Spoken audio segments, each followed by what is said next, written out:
Nih ada yang masuk. Halo Telitizen, apa kabar? Gimana nih kuliah online-nya? Sekarang lagi ini ya, minggu-minggu setelah UTS. Kalau minggu setelah UTS tuh biasanya kayak euforianya dapet ya gara-gara lagi nunggu nilai keluar nih. Biasanya malah lagi online ini kan nilai itu selain dari usaha kita, itu juga dari dosen. Kita baru kenal dosen di semester ini. Lumayan rame. Oh ya, sedikit perkenalkan, nama aku Nabila Putri dari S1 Administrasi Bisnis. Hari ini aku mau ngajak kalian ngobrol tentang hibah talenta inovasi. Cuman hari ini aku nggak sendirian, aku ditemani dua narasumber aku dari S1 Teknik Fisika, Monika Tri dan Umi Nihaya. Sembari nunggu mereka, sembari nunggu narasumber kita join, ini nggak ada yang mau say hi dulu gitu ke aku. Kayak sembari nunggu narasumber aku join, aku mau ngopi dulu kali ya, saya nunggu. Ini aku ngopi dari Teli Coffee. Teli Coffee ini terbuka buat umum ya, jadi kalian kalau main ke Telkom bisa banget main ke Teli Coffee. Minumannya rekomen banget pokoknya. Oke. Kita lihat narasumber kita. Oh ya, narasumber kita udah join sebentar. Kita accept dulu ya. Halo Kak. Halo. Satu lagi. Oke. Halo. Monika sama Umi ya. Boleh perkenalan sedikit ke Telitizen? Aku juga pengen kenal nih sama kalian. Oke, bisa dari aku dulu ya Kak ya. Boleh. Halo Telitizen, nama aku Umi Nihaya dari S1 Teknik Fisika Angkatan 2018. Salam kenal semuanya. Salam kenal nih. Oke, lanjut kalau dari Monika, boleh perkenalan dulu? Nama aku Monika Tribona Putri dari Teknik Fisika 2018. Halo semuanya. Halo. Oke, jadi kalian dari Teknik Fisika ya? Oke. Iya Kak, benar. Oke. Kita masuk ke tema kita hari ini, yaitu hibah talenta inovasi. Sebelumnya, aku tuh jujur aja aku belum tahu nih, belum banyak tahu tentang hibah talenta inovasi. Kayaknya juga Telitizen juga belum pada tahu. Boleh ceritain sedikit tentang program hibah talenta ini seperti apa sih? Oke Kak, dari kami itu sebenarnya dari program talenta ada saya sama Monika. Dari program talenta itu tuh sebenarnya diselenggarakan oleh Kementerian Dikti juga sama Kemendikbud juga, berupa dana hibah pendanaan ya Kak, yang dapat diterima oleh mahasiswa baik dari sarjana, magister ataupun doktor yang bisa menginovasi, mengekspresikan inovasi, kreativitasnya dalam ilmu perkembangan teknologi gitu Kak. Selebihnya seperti itu secara rincinya. Mungkin dari Monika ada yang mau ditambahkan gitu? Dari Monika mau nambahin? Udah cukup dari Umi aja. Oke, itu dulu ya. Oke. Oh ya, sebelumnya buat Telitizen kalian bisa simpan pertanyaan nanti buat bisa ditanya jawab. Juga buat yang kalian beruntung, aku bakal ngasih nih merchandise dari Telkom buat orang yang beruntung ya, Telitizen yang beruntung. Tapi kalau misalnya kalian juga ada nih pertanyaan yang pengen banget ditanya, pengen ikut ngobrol, kalian bisa ikut komen di sini, nanti aku bacain kali ya sambil berjalannya live biar ngobrolnya lebih enak aja gitu kan. Oke, tadi jadi itu program talenta inovasi ya buat mahasiswa ya, mau sarjana, magister dan dokter. Oke, kalau gitu program itu dilaksanainnya kapan ya? Programnya. Oke, boleh dari Monika. Untuk pendaftaran dan proposalnya itu dari 22 September sampai 6 Oktober. Dan dari untuk 22 September. Oke. Ya, untuk seleksinya dari tanggal 5 sampai tanggal 8 Oktober. Dan untuk pengumuman tahap satunya tanggal 23 Oktober dan pengumuman tahap 2 sekaligus lolos atau tidaknya itu tanggal 5 November. Itu kalau pelaksanaannya? Iya boleh.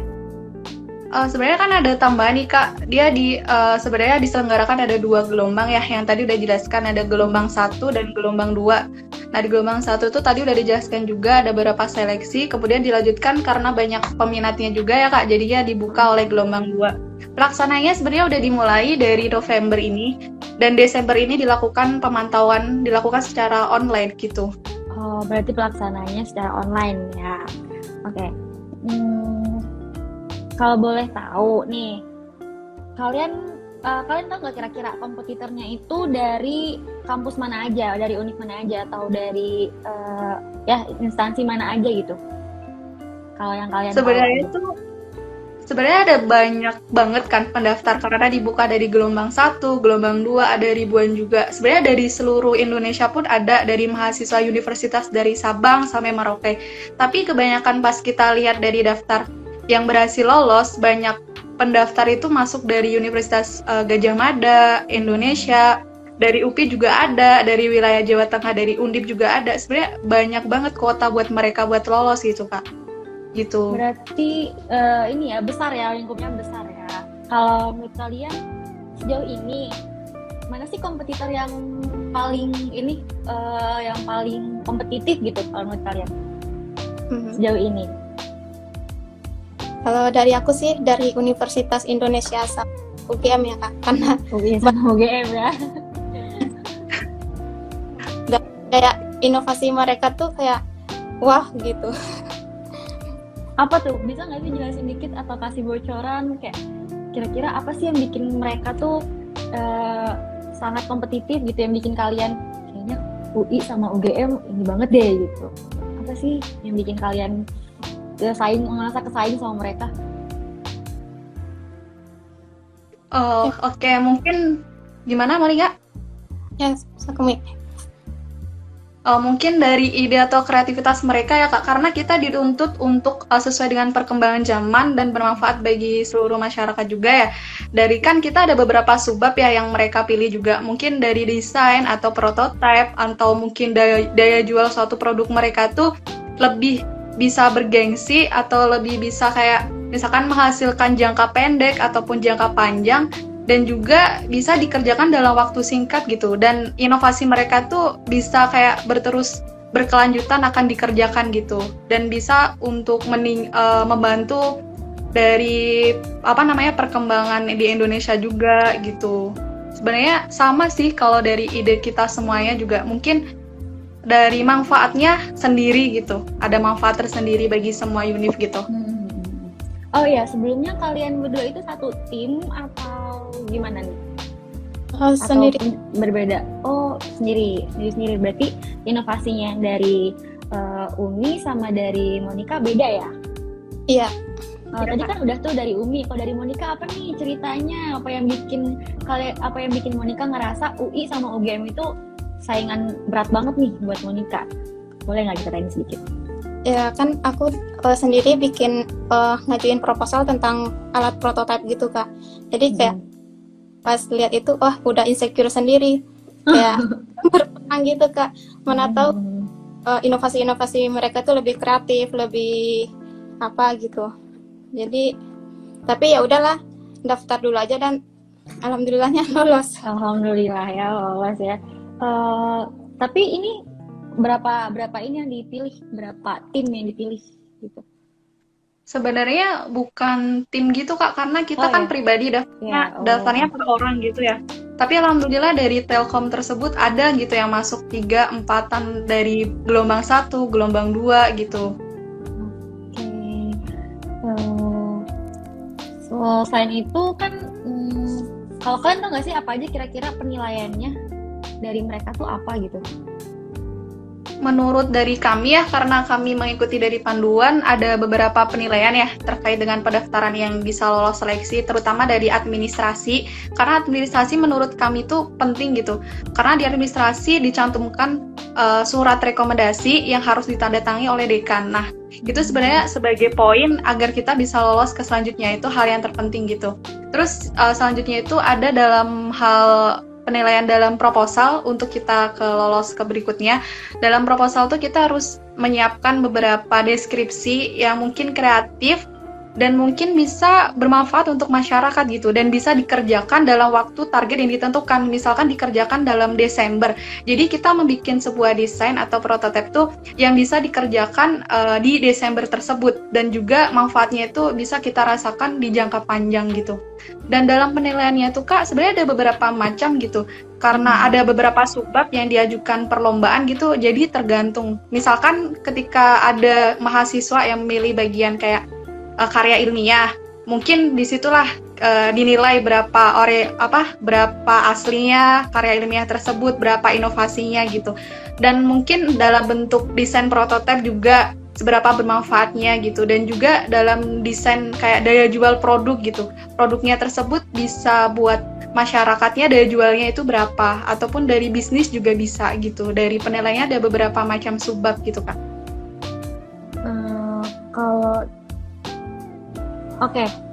Oh ya, sebelumnya aku mau ingetin sekali lagi buat telitizen yang baru join, kalian bisa nyimpen pertanyaan buat sesi tanya jawab, atau kalau mau nimbrung ngobrol di komentar juga boleh, nanti aku bacain.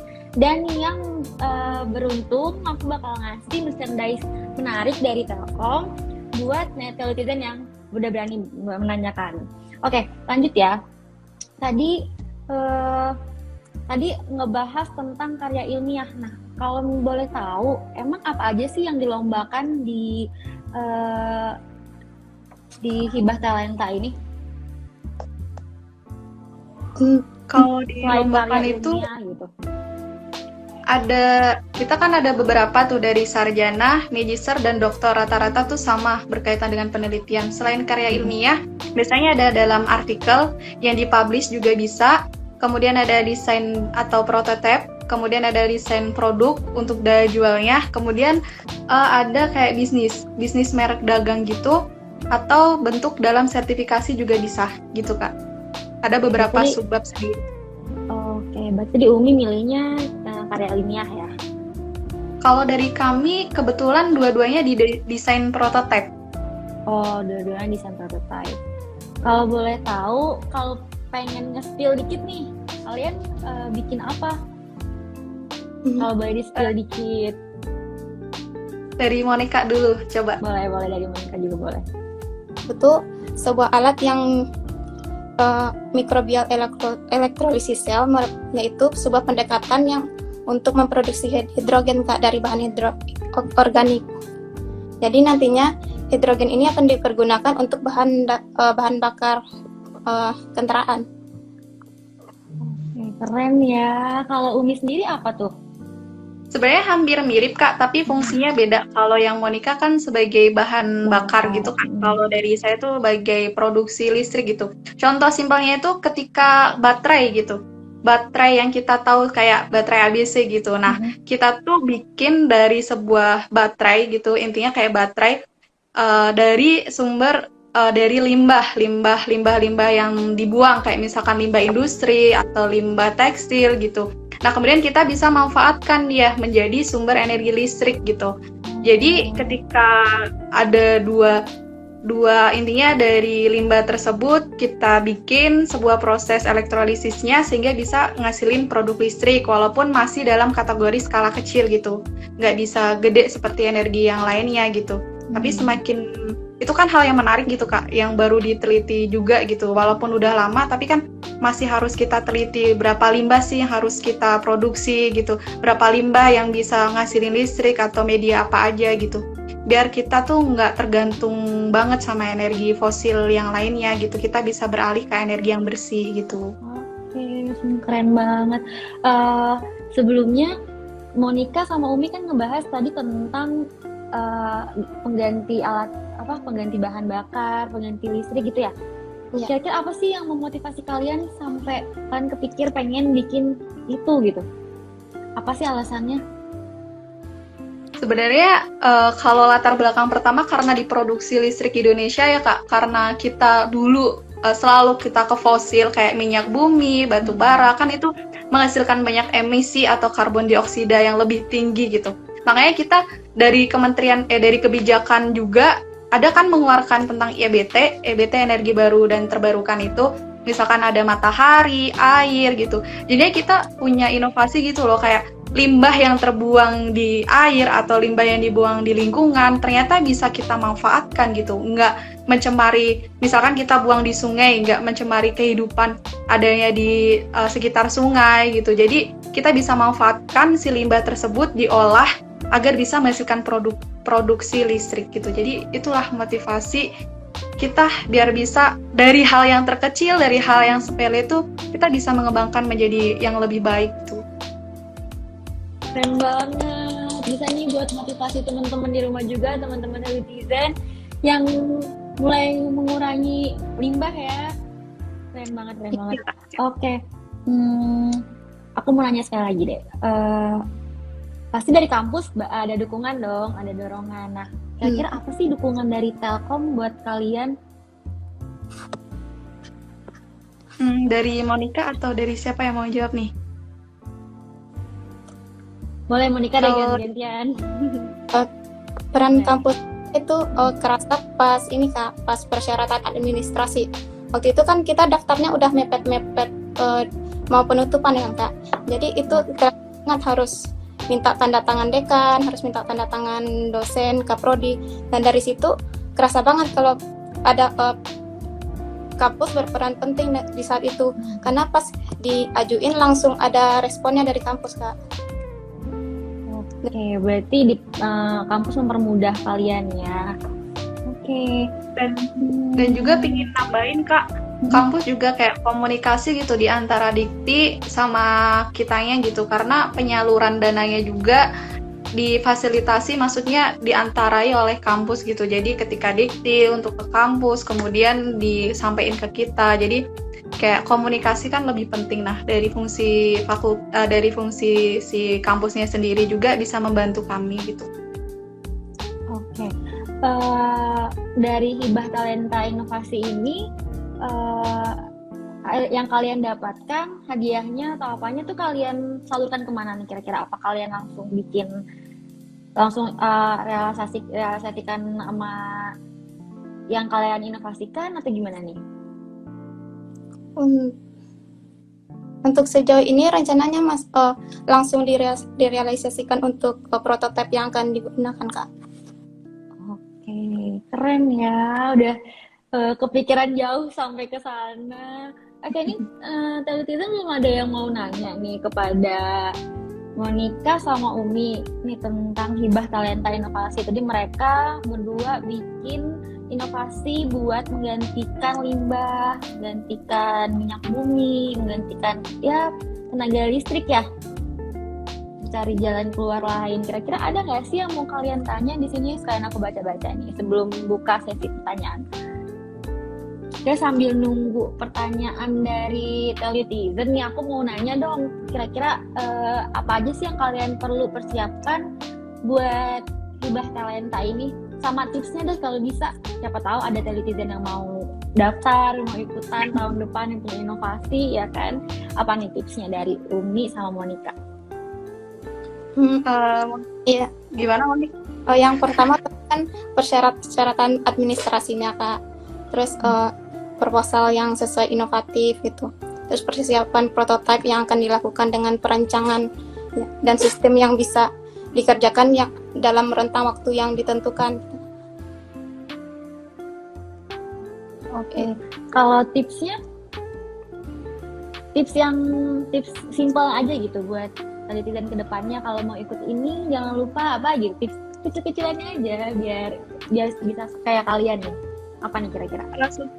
Sebenarnya kalau tips yang paling kecil itu coba cari apa sih yang sedang permasalahan yang terjadi di Indonesia gitu, yang bisa membantu perkembangan pembangunan Indonesia menjadi lebih baik gitu. Kayak misalkan salah satu contoh terkecil adalah tadi produksi listrik gitu. Nah, misalkan kita dari hal yang kecil tersebut malah bisa memberikan banyak manfaat gitu Kak. Jadi benar kata Monica tadi, kayak inovasinya itu juga harus kita tahu gitu. Misalkan kita membuat alat ini bisa buat jangka panjang yang berterus terang nggak gitu, jangka yang panjang gitu.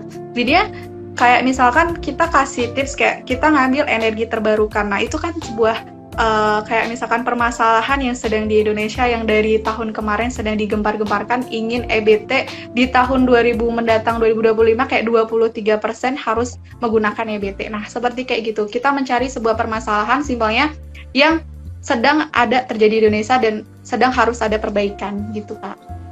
Oke, berarti tipsnya itu lihat fenomena yang terjadi sekarang ya dan untuk kedepannya gitu. Oke, ada pertanyaan ini dari Firman Yustia. Kira-kira berapa besar pendanaan program Talenta Inovasi Indonesia nih kira-kira?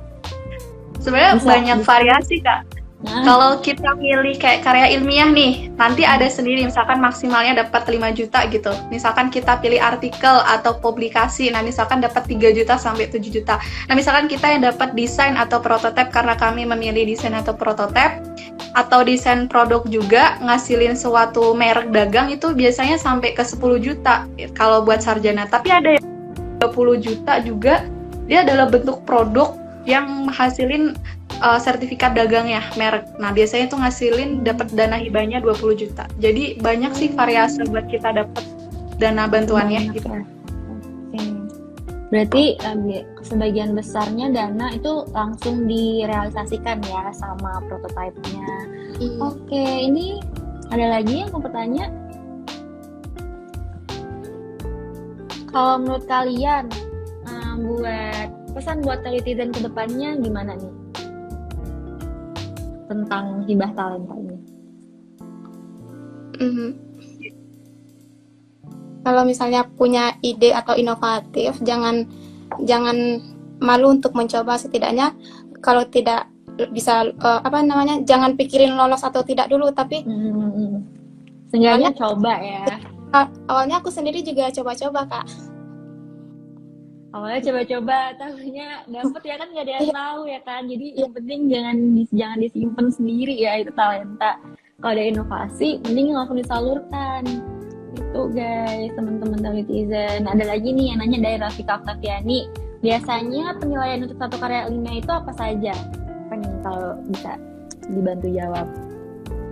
Kalau dari penilaian karya ilmiah itu biasanya tertutup dari pihak diktinya gitu, Kak. Kemungkinan tuh ada di pengumuman yang terakhir itu kayak orisinal sebuah karyanya juga, terus inovasinya, kemudian tadi harus sesuai targetnya. Tapi kalau bentuk secara rincinya berapa poin yang misalkan dari subbab ini sampai subbab ini atau apa aja tuh dari kami tidak disebarluaskan gitu, dari dikti ke kami gitu. Kami cuma tahu hanya sebatas ide inovasi, teknologi buat masa depan, berkembang bagi masyarakat, dan orisinil sebuah karya itu. Gitu. Oke, itu gitu tadi buat yang bertanya nih. Kayak ini aku mau nanya lagi. Kalau ini kan kita pelaksanaannya online. Nah, menurut kalian apa sih kendala di pelaksanaan online ini? Apa lebih banyak minusnya atau lebih menguntungkan buat peserta apa gimana nih pelaksanaan online ini? Sebenarnya kalau masalah online atau offline pun juga sama ya, Kak, karena kita bikin desain atau prototipe. Jadi jika kita dikerjakan secara offline atau online pun di rumah juga bisa tetap aja. Sama ya. Iya, tetap sama. Kita ngerjain gambar sebuah alat atau ngebikin alat chambernya, kita beli suatu barang dan dikerjakan di rumah juga bisa gitu. Dibantu sama dosen mungkin solusinya ketika melakukan Zoom, Meet. Nah, mungkin itu sih kendala ketika kita minta solusi kepada dosen pembimbing yang terkait bagaimana sih kendalanya gitu. Kayak gitu sih, Kak. Berarti mau online ataupun offline gitu nggak ada ya kayak yang presentasi gitu-gitu nggak ada. Jadi kita cuma ngasih proposalnya aja atau ada nih pitchingnya gitu? Sebenarnya ada bentuk keluarannya, Kak, yang dikeluarkan sama Dikti. Kayaknya di bulan Desember kayak ini bentuk keluaran berupa laporan, kemudian bentuk deskripsi alatnya seperti apa, dan bentuknya itu hanya kita tampilkan lewat video gitu. Kemudian kita serahkan kepada Dikti ini prototipe yang kita bikin gitu. Mungkin tahap yang baru kami tahu hanya seperti itu, belum tahu untuk kelanjutannya akhirnya itu akan seperti apa. Tapi setiap itu ada pelaporan ya untuk dilaporkan kepada Dikti gitu. Oke, berarti setiap udah dapet, udah pencairan dananya itu langsung langsung direalisasikan. Itu ntar ada laporannya nggak sih, bukti gitu?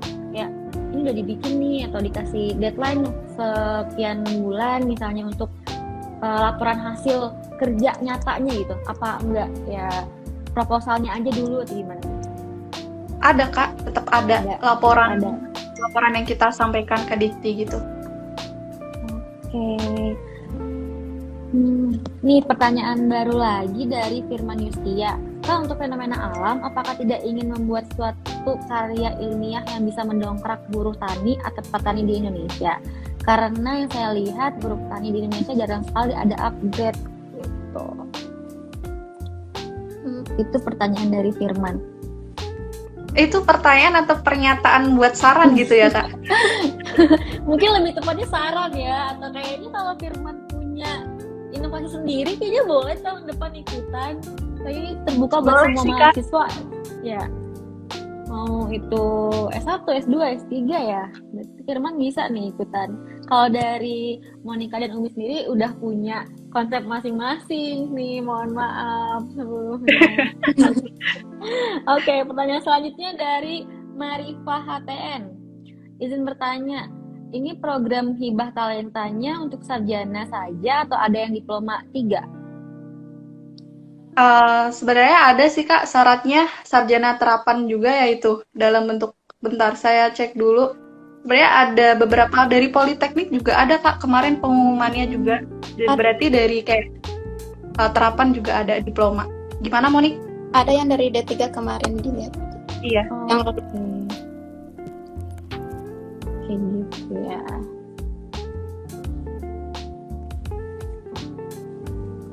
Berarti kalau dari kalian sendiri udah sejauh mana nih ininya, perrealisasiannya?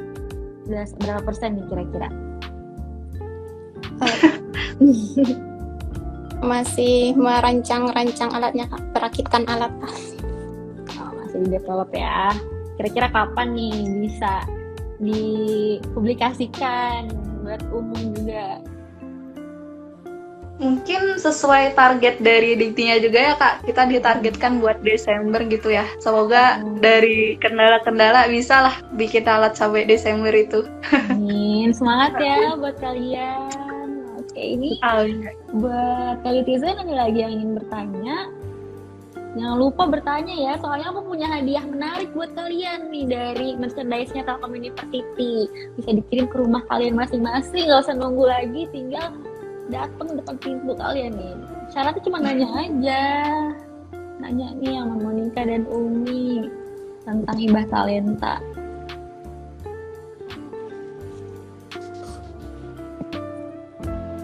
Oke, kalau udah nggak ada lagi yang bertanya, sebelumnya terima kasih ya buat narasumber kita, Monica dan Umi, yang udah nyempetin hadir dan sharing nih bareng kita di sini. Dan sebelumnya aku mau nge-skill nih siapa Telitizen yang udah bertanya dan mendapatkan merchandise. Yang pertama itu ada Firman Yustia dan Rafika Octaviani. Kalian jangan lupa DM ke akun Telkom University ya buat kirim alamatnya, buat klaim hadiahnya. Oke, terima kasih buat Monica Tri. Terima kasih. Tri dan Umi Nihaya, terima kasih banyak ya buat kalian. Dan buat Telitizen yang lain, jangan lupa follow Instagramnya Teliu, semua sosmednya Teliu, Instagram, YouTube, dan yang lainnya. Dan jangan lupa ikutin sesi kedua ngobrol seru bareng Telitizen jam 14.15 ya, tentang topik internship. Oke, terima kasih Telitizen, Umi dan Monica. Sehat selalu, have a nice day. Amin. Sehat selalu juga Kak. Kami pamit dulu Kak.